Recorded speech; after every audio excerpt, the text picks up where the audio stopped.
Assalamualaikum warahmatullahi wabarakatuh. Selamat datang di teman makan. Alhamdulillah guys, ada orang baik yang mau share pengalaman horornya ke aku. Jadi aku ada asupan cerita untuk teman makan part 3.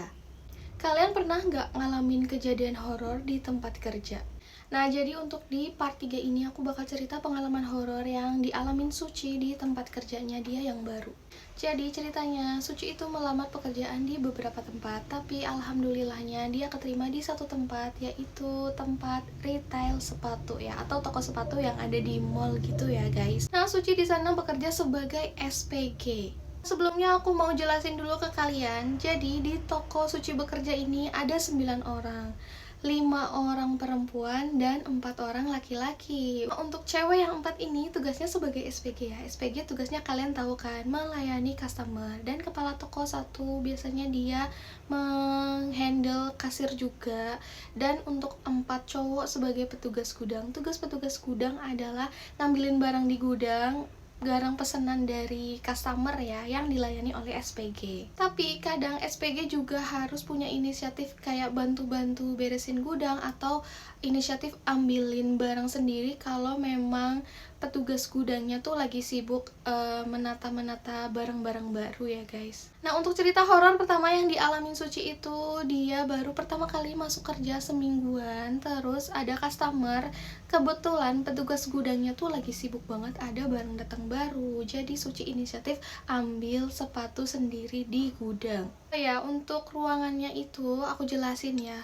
Untuk tokonya ada di lantai 1, untuk gudangnya ada di lantai 2 dan lantai 3. Nah, ini Suci mau ambil barang di lantai 2 ya. Untuk petugas gudang yang lainnya ada di lantai 3. Dia lagi ngambil sepatu, tiba-tiba dia tuh lihat di lorong tempat rak-rak sepatu itu, dia lihat ada cewek pakai dress warna merah, tinggi, kurus dan pucat. Tapi di situ Suci nggak mikir aneh-aneh ya. Dia belum merasa takut. Dia pikir, itu siapa ya? Apakah aku nggak tahu kalau di sini ada orang lain? Kata Suci kayak gitu di dalam hati. Tapi setelah semakin dekat, ternyata Suci lihat kakinya itu dia nggak napak ke lantai loh guys. Spontan Suci langsung ambil sepatu yang pesanan customer dan langsung lari ke bawah. Bener-bener dia tuh lari ke bawah, padahal dia posisi pakai heels tinggi banget. Untuk teman Suci yang satu shift sama dia namanya Meli tuh sampai kaget. Suci, kamu ngapain lari-lari? Dan di situ Suci cerita, ya Allah Mel, aku kaget banget. Kamu tahu nggak? Aku lihat cewek pakai dress warna merah di lorong sepatu. Aku pikir itu siapa? Aku nggak berpikir aneh-aneh. Tapi setelah deket, aku lihat kakinya nggak napak tanah Mel. Aku bener-bener takut. Aku spontan langsung lari. Di situ Meli langsung merespon Suci.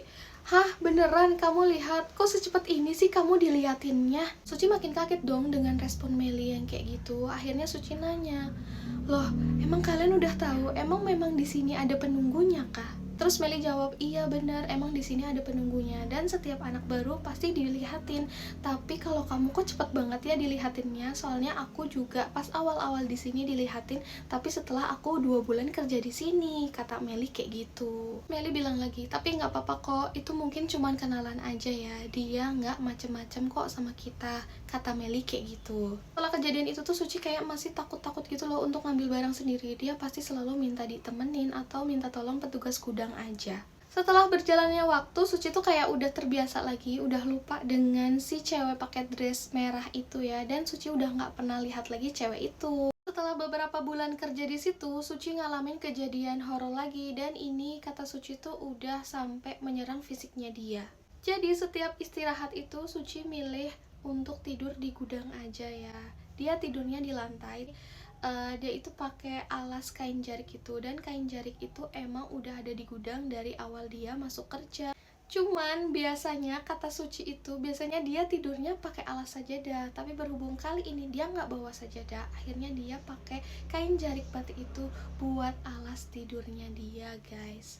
Selama tidur nggak terjadi apa-apa, tapi Suci tuh mimpi kayak melihat dirinya sendiri lagi tidur di lantai lorong gudang, dan di sebelah Suci ada cewek muda kayak seumuran dia, rambutnya pendek, pakai baju panjang, tapi kata Suci mukanya pucat. Dan di situ Suci lihat tuh perempuan itu lagi pegang-pegang tangannya Suci, kayak gini, dipegang-pegang kayak gitu sama anak perempuan itu, guys. Itu dari penglihatan Suci ya, dari mimpinya Suci ya. Jadi dia tuh mimpi melihat dirinya sendiri lagi dipegang-pegang sama cewek.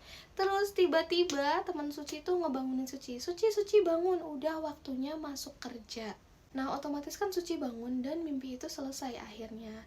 Tapi di situ Suci nggak mikir aneh-aneh, kayak dia cuman mikir ini cuman mimpi aja. Dan dia nggak bahas apapun atau cerita apapun ke teman-temannya. Dia pun langsung melupakan mimpi itu. Tapi menjelang sore, udah menjelang jam pulang, tiba-tiba dia ngerasa kayak tangannya itu panas, guys. Tangannya itu panas dan di telapak tangannya itu timbul bercak-bercak merah banyak banget. Tapi bercaknya ada di dalam kulit.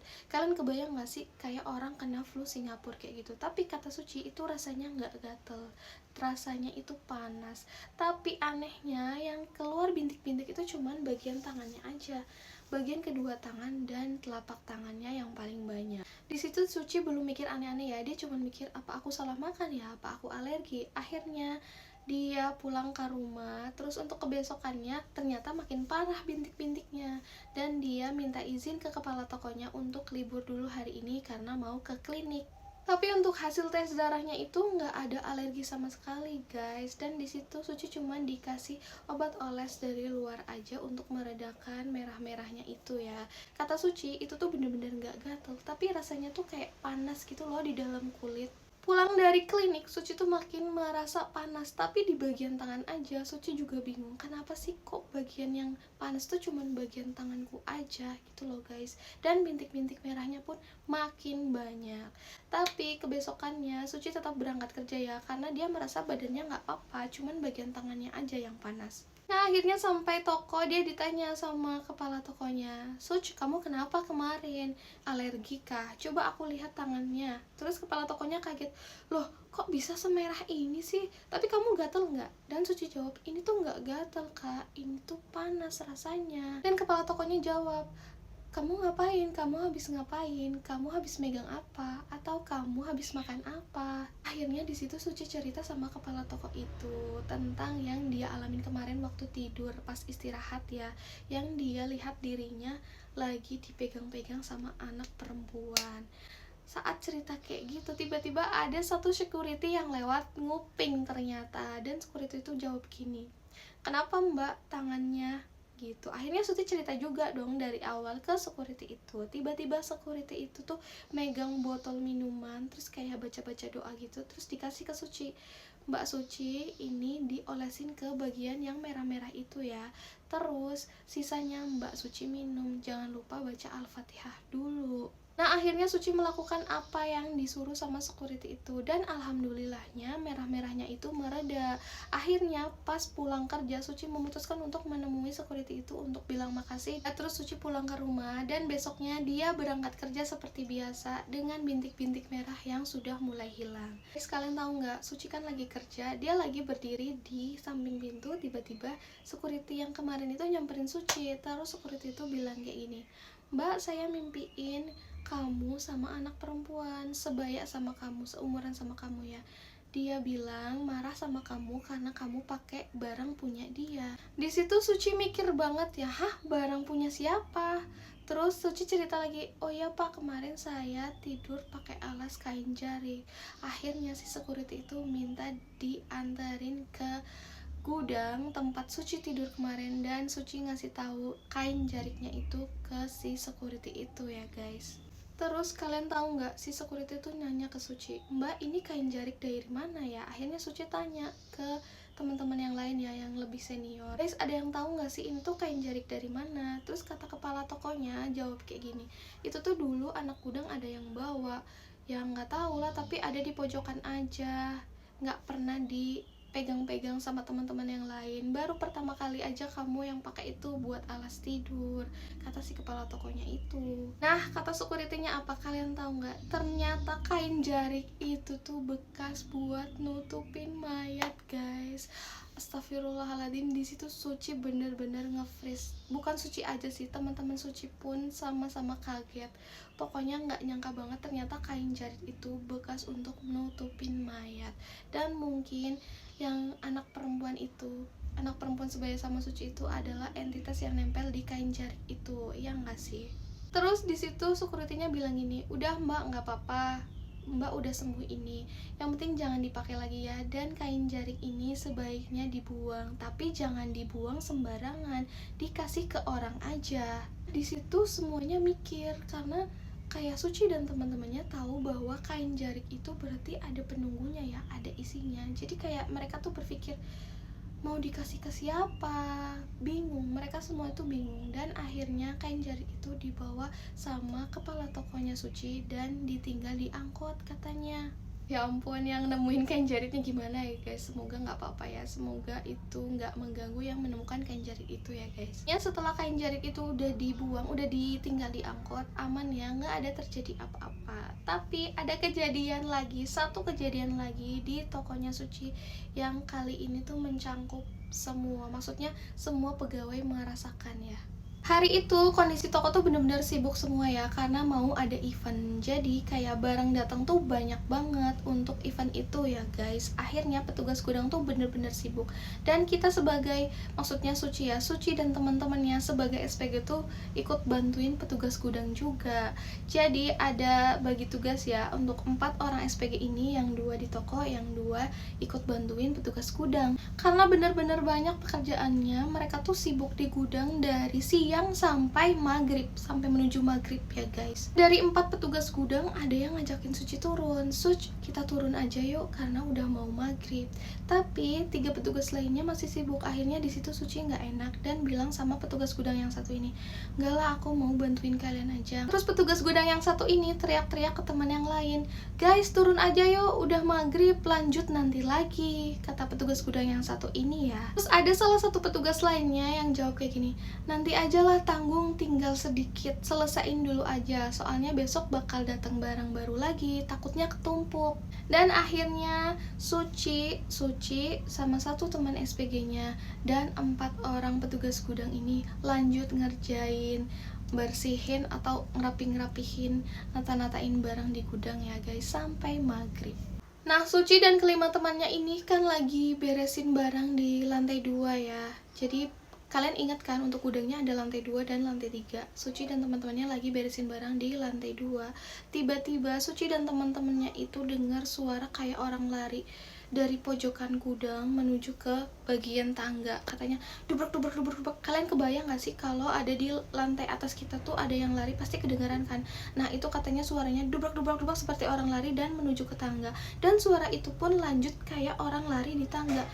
Pak pak pak pak pak pak gitu loh guys, turun tangga gitu loh, seolah-olah kayak ada orang yang turun tangga. Setelah suara turun tangganya itu hilang, tiba-tiba kayak rak sepatunya itu goyang-goyang semua. Nanti aku kasih ilustrasi ya, gambaran gudang sepatu dan rak-raknya seperti apa. Dan kata Suci itu bener-bener raknya tuh digoyang-goyang. Terus habis itu ada suara kardus yang kayak dipukul-pukul, pak pak pak pak pak pak pak pak, kayak gitu. Dan semuanya dengar, bukan cuman Suci aja ya guys. Posisinya semua saling lihat-lihatan, dan gak lama dari itu mereka langsung turun ke lantai 1 atau bagian toko. Pokoknya bener-bener mereka tuh turun berebutan, padahal posisi kata Suci tuh tangganya bener-bener kecil, kayak cuman muat buat 1 orang aja. Mereka turun ke bawah semua, dan akhirnya yang petugas-petugas lain yang di bawah tuh sampai kaget. Kenapa sih kalian lari-lari? Terus kenapa sih kalian tuh gaduh banget kayak pukul-pukul kardus? Ya Allah guys, berarti kan kayak suara itu gak cuman yang di lantai 2 aja kan yang denger, yang di lantai 1 atau yang di toko pun denger suara yang pukul-pukul itu loh guys. Salah satu teman Suci yang petugas gudang itu bilang ke kepala toko gini, kak itu bukan kita yang pukul-pukul kak, kita bener-bener takut, makanya itu bener-bener kayak semua kardus sepatu tuh ada yang mukul-mukul, dan itu nggak nampak yang mukul siapa, makanya kita semua lari ke bawah. Nah, di situ kepala toko Suci bilang kayak gini, lagian kalian sih udah tahu maghrib, kenapa diterusin? Kalian kan udah tahu kalau si Preti ini nggak suka kalau misalnya masih ada aktivitas setelah maghrib. Intinya dia tuh pengennya ya udah setelah maghrib tuh aku aja yang jagain ini gudang, kata kepala tokonya kayak gitu. Jadi di situ tuh ternyata gini loh guys, kata Suci ya, Jadi memang si cewek ini, si cewek yang mukul-mukul ini, kata kepala tokonya itu kemungkinan si cewek yang dress merah itu. Dan cewek yang dress merah itu memang sengaja ditaruh di gudang untuk menjaga gudang itu loh guys, untuk menjaga toko. Jadi kata kepala toko Suci, setiap habis maghrib atau pokoknya waktu maghrib ke atas itu, menurut si Preti ini, itu tuh udah tugasnya dia.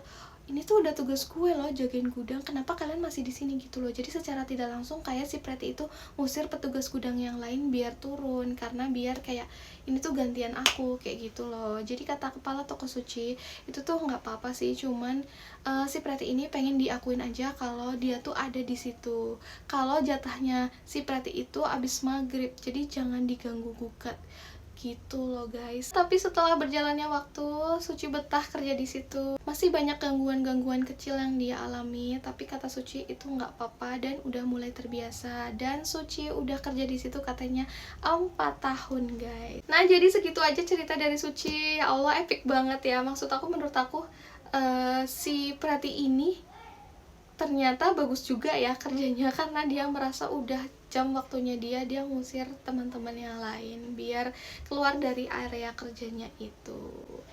Ya ampun, makasih ya Suci udah sharing pengalaman horor yang kamu alamin. Guys, bantu aku ya buat up channel ini, jadi biar terus ada cerita dengan mengirimkan cerita-cerita horor yang kalian alami ke alamat email aku temanmakan50@gmail.com.